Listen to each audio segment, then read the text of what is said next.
Human rights is, geez, that's a good question. Human rights. Well, that's a tough one. Wow. I don't even know how to give that a definition. I would probably have to do a little bit of homework or something. Any right that I think just as a normal, human, The rights that humans have. Oh, that's a very large debate. Tú le puedes preguntar a 20 personas y te van a dar 20 diferentes opiniones. Non saprei, è una domanda complicatissima. Yeah, we just take them for granted that they're there, but we don't even consider what they are.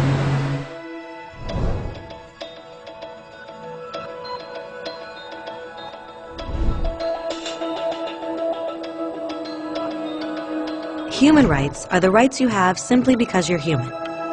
It's how you instinctively expect and deserve to be treated as a person, like the right to live freely, to speak your mind, and to be treated as an equal.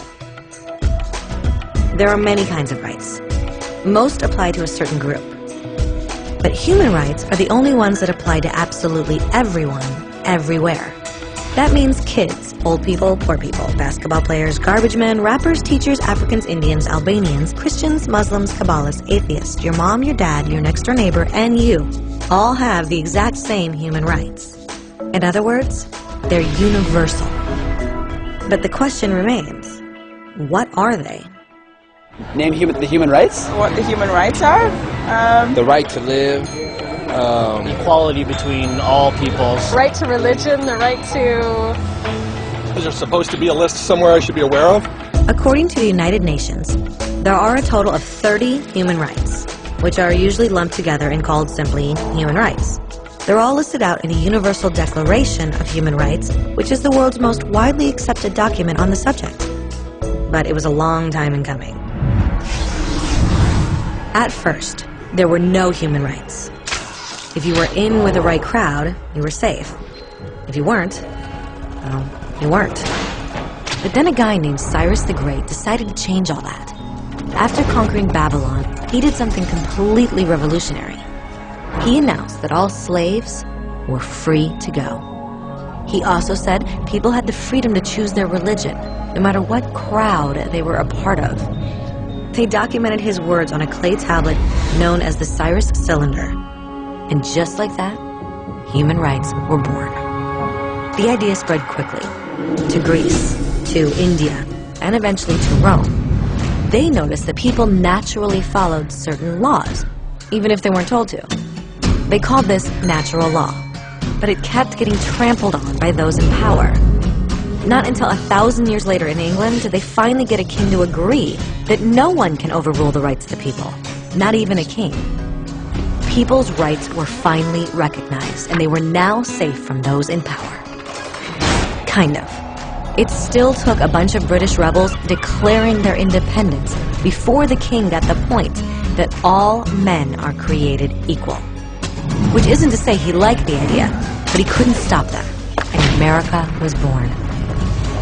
The French immediately followed with their own revolution for their own rights. Their list was even longer, and they insisted that these rights weren't just made up. They were natural. The Roman concept of natural law had become natural rights.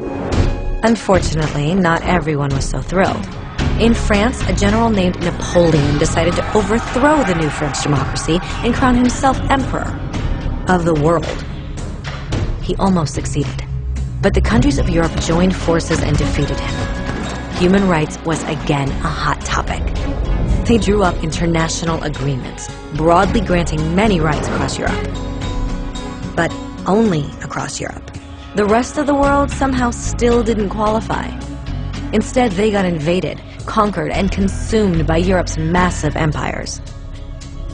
But then a young lawyer from India decided enough was enough. His name was Mahatma Gandhi, and in the face of violence, he insisted that all people of Earth had rights, not just in Europe. Eventually, even Europeans started to agree. But it wasn't going to be that easy. 2 world wars erupted. Hitler exterminated half the Jewish population of Earth in horrifying Nazi death camps. And all told, 90 million people died. Never had human rights been so terrifyingly close to extinction. and never had the world been more desperate for change. So the countries of Earth banded together and formed the United Nations.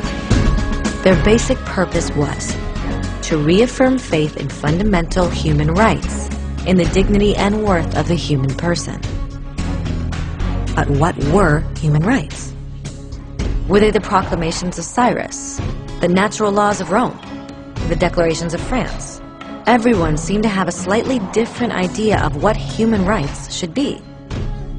But under the supervision of Eleanor Roosevelt, they finally agreed on a set of rights that applied to absolutely everyone. The Universal Declaration of Human Rights.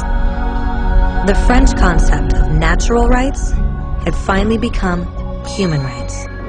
So, in summary, at first, only a few lucky people had any rights, until one of those guys decided, hey, other people should have some rights too, which was great, except not everyone agreed. And it only took a few thousand years of fighting and declarations and more fighting until everyone finally agreed that human rights should apply to everyone. And they all lived happily ever after.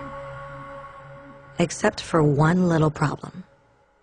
If people have the right to food and shelter, why are 16,000 children dying of starvation every day? 1 every 5 seconds. If people have freedom of speech, why are thousands in prison for speaking their minds?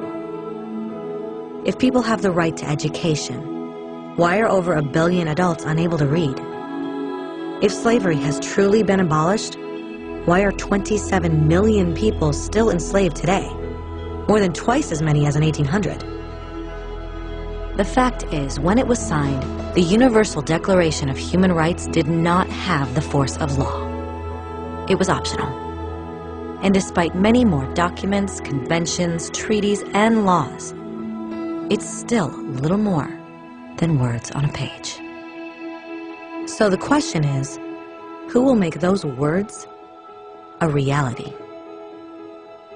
I have a dream today. When Dr. King marched for racial equality, he was marching for rights that had been guaranteed by the United Nations for almost 2 decades. But still, he marched. When Nelson Mandela stood up for social justice in the 1990s, his country had already agreed to abolish such discrimination for almost 40 years. But still, he fought.